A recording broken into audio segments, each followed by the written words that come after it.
Pagi itu hujan deras masih membasahi halaman kampus Universitas Indonesia di Depok ketika Rama berjalan menunduk melewati koridor Akultas Sastra.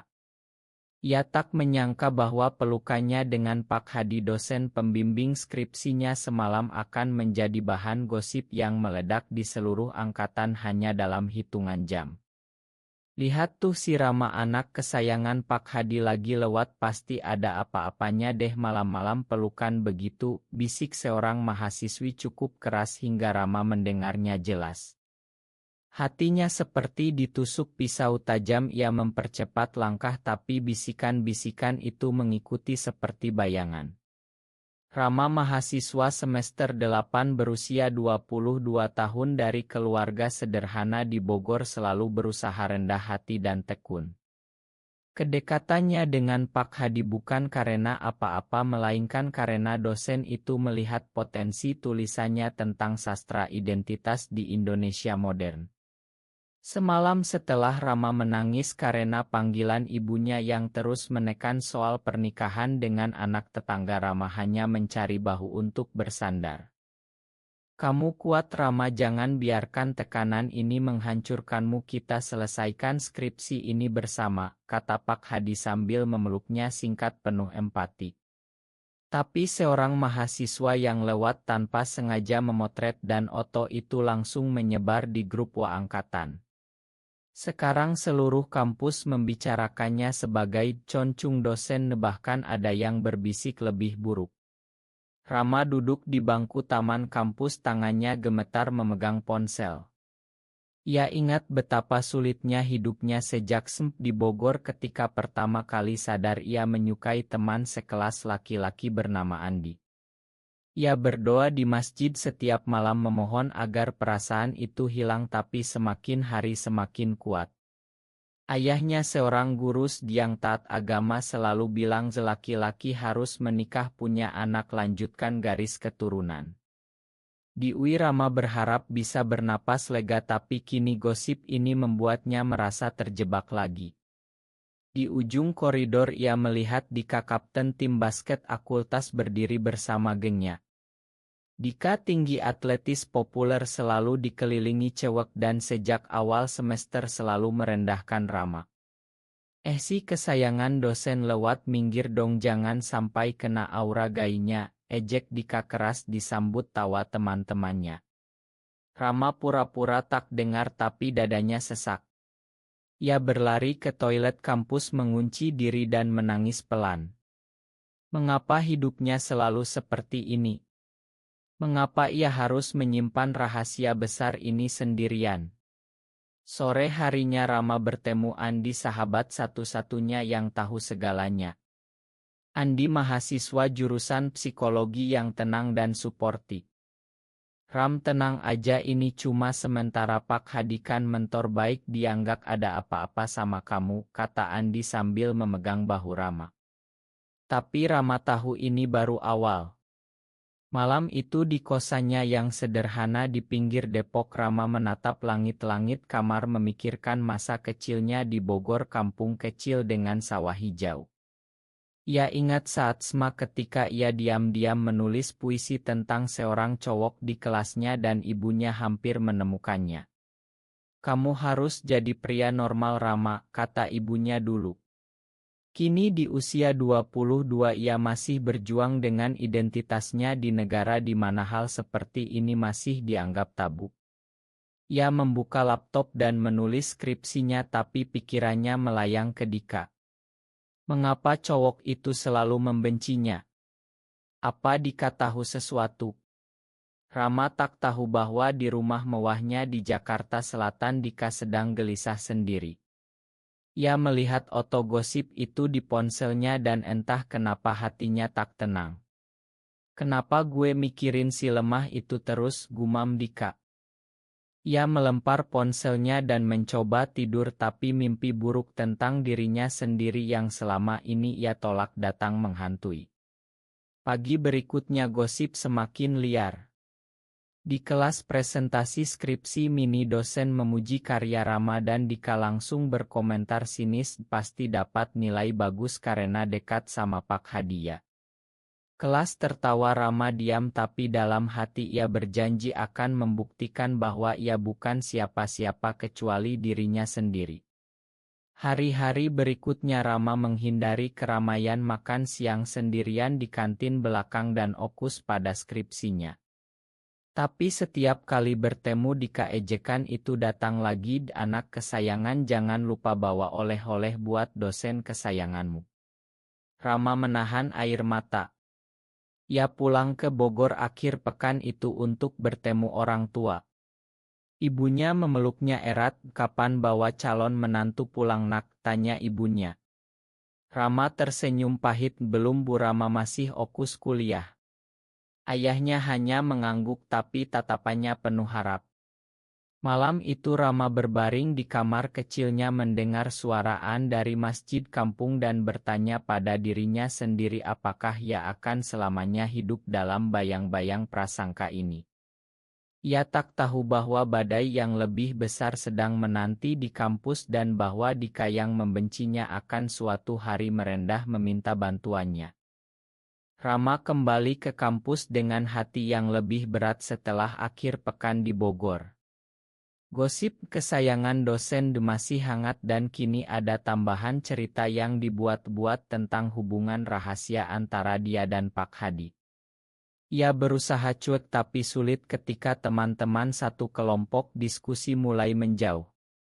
"Maram, kita lagi sibuk proyek lain," kata salah satu dengan alasan yang jelas dibuat-buat. Rama duduk sendirian di perpustakaan akultas membaca buku tentang sastra gai di dunia barat tapi ia cepat menutupnya takut ada yang melihat. Di dalam hatinya ia bertanya mengapa di Indonesia sulit sekali menerima perbedaan. Andi datang membawa 2 gelas kopi. "Dram, lo harus kuat, ini cuma ujian buat lo tumbuh." Mereka duduk di pojok perpustakaan. Andi bercerita tentang pengalamannya sendiri sebagai orang yang suporti terhadap komunitas meski ia sendiri strike. Banyak yang seperti Loram yang sembunyi karena takut keluarga, masyarakat dan agama. Tapi longgak sendirian. Rama tersenyum tipis tapi dalam hati ia merasa sendirian. Sore itu di lapangan basket ia tanpa sengaja melihat Dika bermain. Dika berlari lincah melempar bola dengan sempurna, tubuh atletisnya berkeringat di bawah matahari sore. Rama cepat membuang muka tapi ada rasa aneh di dada. Mengapa ia selalu memperhatikan Dika? Dika yang selalu menghinanya. Malamnya di kos Rama menerima panggilan Ideo dari ibunya lagi. "Nak, ada kabar baik, tante sebelah punya anak perempuan cantik umur 20 loh, kapan-kapan ketemu ya." Rama mengangguk pelan. "Iya Bu, nanti." Rama pikirkan. Setelah telepon ia menangis lagi. Ia merasa seperti pengkhianat terhadap keluarganya. Besok paginya di kelas seminar ada insiden kecil. Saat Rama presentasi tentang tema identitas tersembunyi dalam Noel Indonesia modern, Dika yang duduk di belakang berbisik keras, "Identitas tersembunyi ya. Cocok buat lo yang suka sembunyi-sembunyi." Beberapa orang tertawa. Rama berhenti sejenak, tangannya gemetar tapi ia lanjutkan dengan suara mantap. Setelah kelas Pak Hadi memanggilnya ke ruangan. "Rama, saya dengar gosip itu. Saya minta maaf karena pelukan semalam jadi masalah. Tapi ingat, saya di sini sebagai mentor bukan apa-apa lagi." Rama mengangguk. "Terima kasih Pak, saya paham." Keluar dari ruangan ia bertemu Dika yang sedang menunggu di koridor. "Mau curhat lagi sama dosen kesayangan?" ejek Dika. Rama tak menjawab tapi kali ini ia balas tatapan Dika dengan tenang. "Kenapa lo selalu benci sama saya, Dik? Apa saya pernah ganggu lo?" Dika terkejut tapi cepat tertawa. "Lo cuma lemah Ram, cowok harus kuat bukan manja sama dosen." Rama pergi tanpa kata tapi kata-kata itu mengiang. Di akhir pekan Rama ikut Andi ke acara diskusi kecil di KAI dekat kampus tentang hak asasi dan identitas. Di sana ia bertemu beberapa orang yang berbagi cerita mirip dengannya. Ada yang sudah keluar dan hidup bahagia, ada yang masih sembunyi. Rama merasa sedikit lebih ringan. Tapi pulang ke kos ia menemukan kertas di pintu, anak dosen pulang ke dosen aja. Prasangka itu semakin dalam. Sementara itu Dika di rumahnya sedang bertengkar dengan ayahnya yang pengusaha besar. Kamu harus fokus kuliah, jangan main basket terus, nanti nikah sama anak rekan bisnis papa. Dika mengangguk, tapi malamnya ia melihat foto lama dirinya dan Rama di acara orientasi kampus. Entah kenapa ia merasa gelisah. Ia ingat saat SMA ia pernah merasa aneh saat dekat dengan teman cowoknya, tapi ia cepat menekan perasaan itu dengan olahraga dan pacaran cewek. Kini melihat Rama yang tenang meski dihina membuatnya bertanya-tanya tentang dirinya sendiri. Hari berikutnya di kampus ada acara orientasi junior. Rama ditugaskan membantu sebagai senior. Saat ia menjelaskan kampus kepada kelompok baru, Dika lewat dan sengaja menyenggol bahunya, jangan ajarin yang aneh-aneh ya kesayangan. Rama tersenyum tipis, saya cuma bantu yang benar Dik. Malam itu Rama menulis di jurnalnya, hari ini saya sadar bahwa kebencian Dika mungkin bukan karena saya tapi karena sesuatu di dalam dirinya. Ia tak tahu bahwa ramalannya akan terbukti lebih cepat dari yang ia kira. Tekanan keluarga semakin berat ketika ayahnya datang ke Jakarta untuk kunjungan mendadak dan langsung bertanya soal pacar. Kamu sudah 22, Rama, waktu untuk serius. Rama bohong ya, ada bu, tapi masih proses. Ia merasa semakin terjepit. Di kampus gosip mulai mereda sedikit tapi tatapan masih ada. Andi mengajak Rama ke masjid kampus untuk sholat Jumat. Agama enggak mengajarkan benci Ram, tapi pengertian. Rama merasa damai sejenak.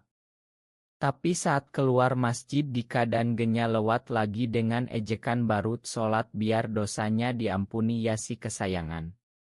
Rama tak menjawab lagi, ia mulai belajar untuk tak terpengaruh. Minggu berikutnya skripsinya masuk tahap reisi, Pak Hadi memuji kemajuannya.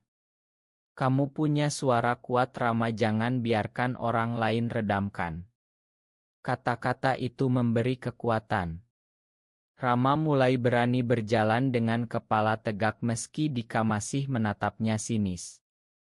Ia tak sadar bahwa Dika mulai memperhatikannya bukan karena benci tapi karena ada sesuatu yang mulai berubah di dalam hati Dika. Konflik semakin mendekat ketika sebuah proyek kelompok memaksa Rama dan Dika bekerja sama. Proyek kelompok tentang sastra kontemporer Indonesia memaksa Rama dan Dika duduk bersama di perpustakaan selama berminggu-minggu. Awalnya suasana tegang, Dika selalu datang terlambat dan komentar sinis, "Lo yang nulis aja biar cepet, kesayangan dosen pasti bisa." Rama tak melawan, ia hanya fokus pada tugas.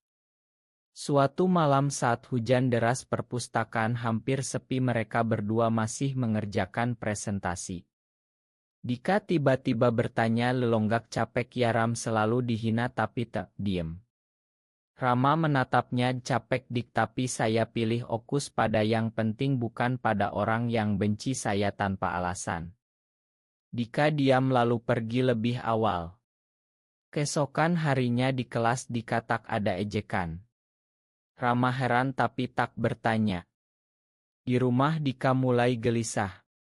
Ia mencari di internet tentang perasaan yang ia rasakan saat dekat dengan Rama. Apa ini normal, gumamnya? Ia ingat saat kecil ia pernah bermain dengan teman laki-laki dan merasa bahagia, tapi ayahnya selalu bilang de cowok jangan terlalu dekat cowok. Tekanan semakin berat ketika keluarganya mengatur pertemuan dengan anak teman bisnis untuk dijodohkan. Dika menolak halus tapi ayahnya marah, kamu harus nikah normal seperti orang lain.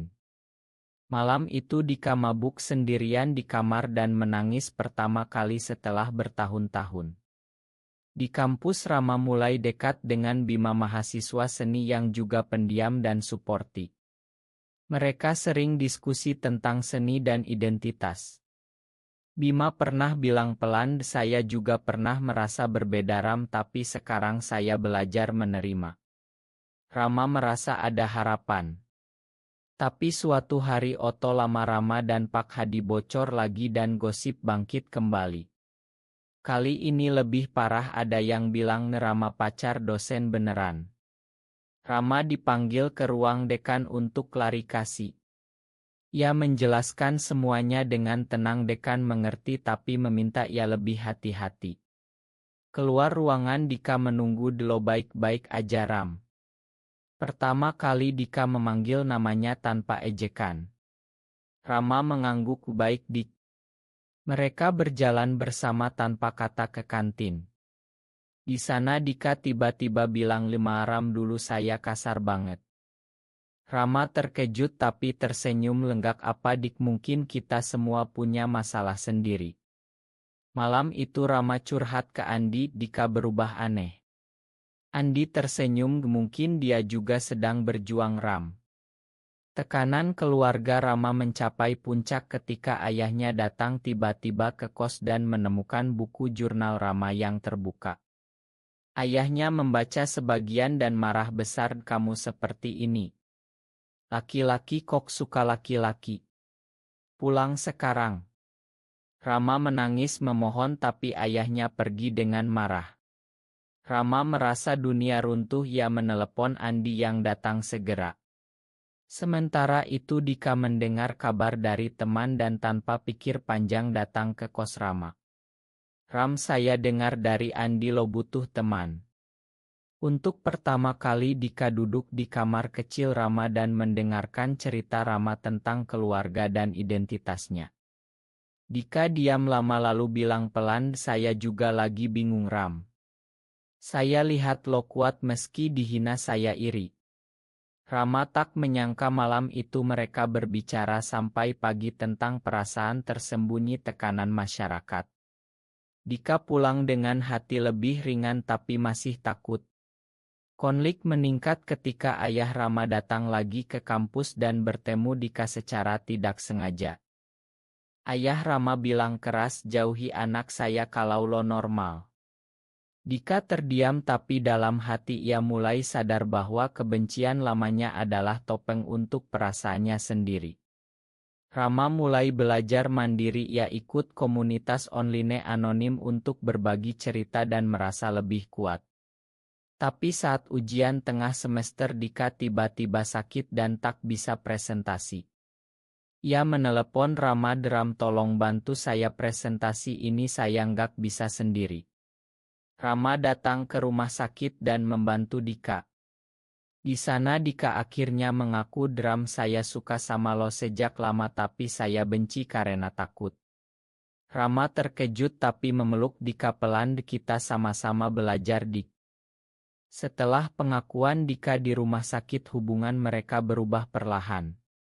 Rama membantu Dika menyelesaikan presentasi dan mereka mulai bertemu lebih sering, bukan sebagai musuh tapi sebagai teman yang saling mengerti. Dika menceritakan perjuangannya sejak kecil, tekanan ayahnya yang ingin ia jadi pria sejati, pacaran dengan banyak cewek tapi tak pernah merasa bahagia. "Saya selalu lihat lo Ram tenang meski dihina, itu yang bikin saya marah karena saya tak bisa seperti itu." Rama mendengarkan tanpa menghakimi, "Kita sama Dik, Indonesia ini berat buat kita tapi kita bisa saling dukung."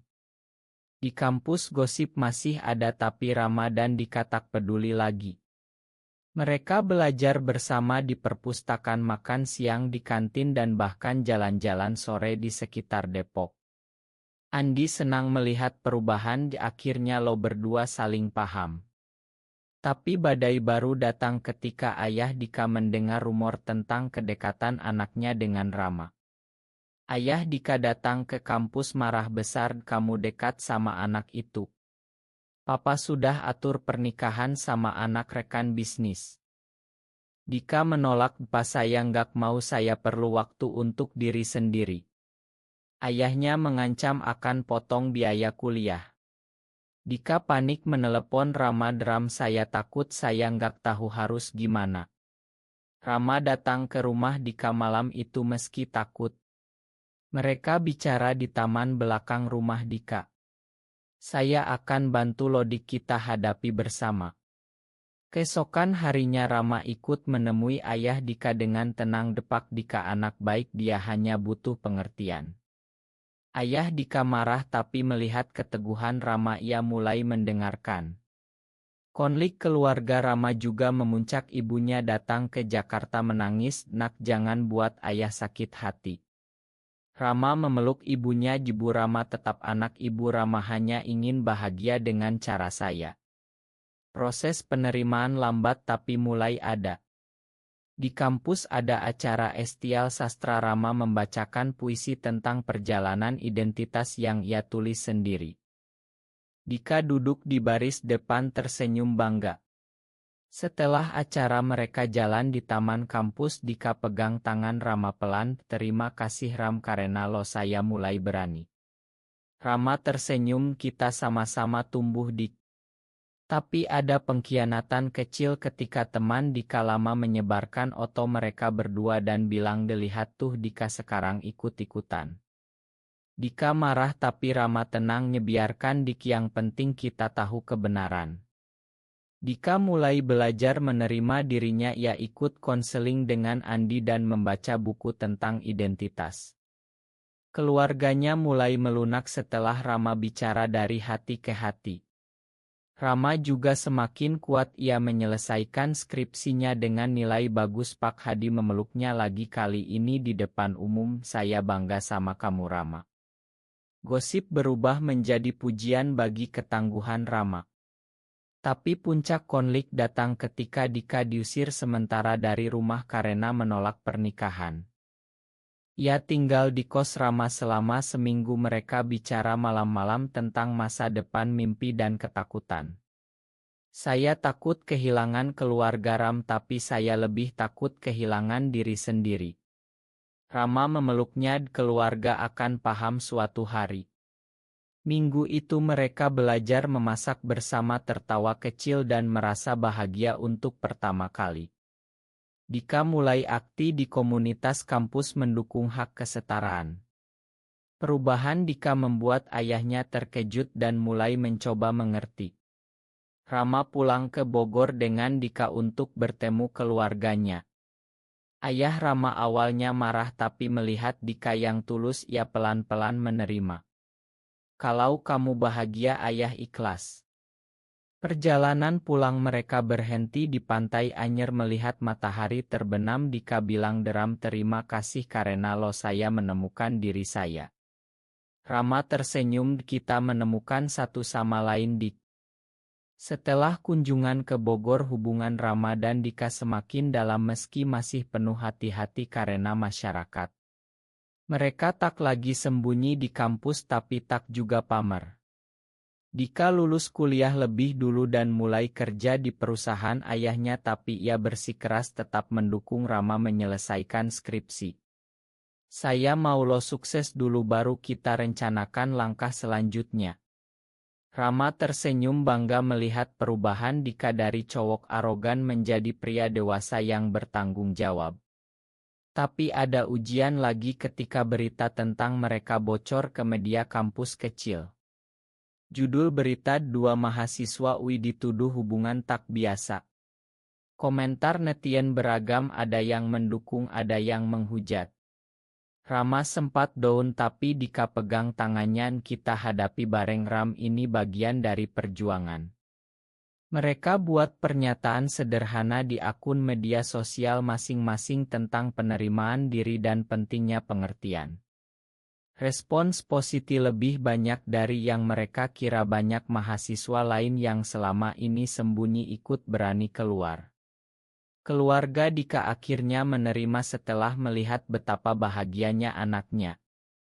Ayah Dika bilang, Papa dulu salah Dik, Papa cuma mau yang terbaik tapi Papa lihat kamu sekarang lebih kuat." Rama dan Dika mulai merencanakan masa depan. Dika ajak Rama ke Bali untuk liburan singkat. Di sana mereka jalan di pantai berbicara tentang mimpi membuka KAI kecil atau komunitas seni yang inklusif. Kita bisa bantu yang lain, Ram, yang masih berjuang seperti kita dulu. Rama setuju, hatinya penuh harap. Kembali ke Jakarta mereka hadapi tantangan kerja. Rama diterima magang di penerbitan buku dan Dika naik jabatan di perusahaan. Tekanan sosial masih ada tapi mereka belajar mengabaikan.